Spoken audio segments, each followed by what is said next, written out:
Nous revoilà aujourd'hui pour le changement du freestyle. Donc en fait, c'est le petit capteur qui permet de prendre la glycémie soit avec le lecteur de glycémie ou soit avec son téléphone. En fait, ça permet de mesurer le taux de sucre dans le sang.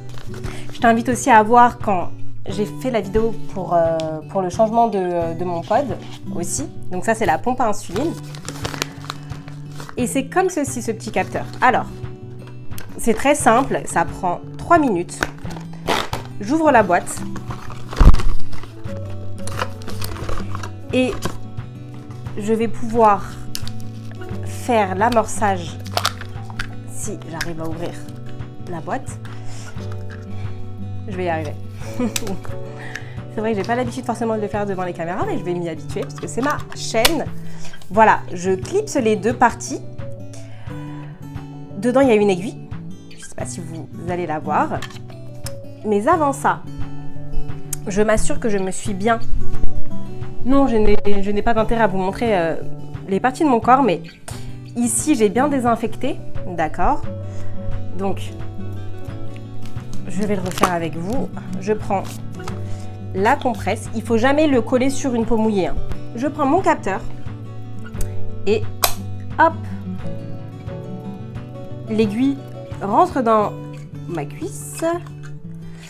Je fais 3 petits tours pour bien imprégner l'adhésif à ma peau. Voilà. Et je suis prête à prendre ma glycémie avec mon téléphone.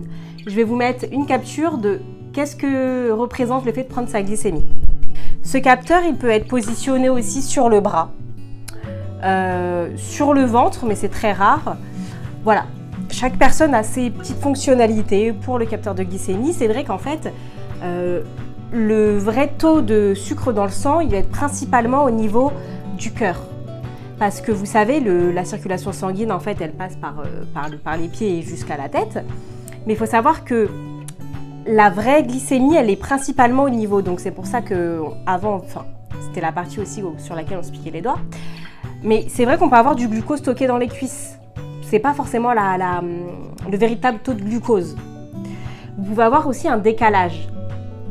En fait, vous pouvez avoir un décalage quand vous allez vous piquer et quand vous allez scanner. Et c'est tout à fait normal. Parce que ça, en fait, il y a un petit temps qui est de 15 minutes, je crois. Mais sinon, ça fait largement l'affaire. Enfin, il n'y a pas... Moi, je me fie toujours à mon taux de glucose quand je fais avec le capteur et il n'y a pas de souci à se faire. Voilà. Il faut attendre, bien sûr, une heure après l'avoir activé pour avoir le taux de sucre dans le sang. Donc là, je vais scanner mon téléphone et ça va me demander d'attendre 1 heure avant de pouvoir utiliser mon capteur. Abonne-toi et dis-moi en commentaire si tu as des questions.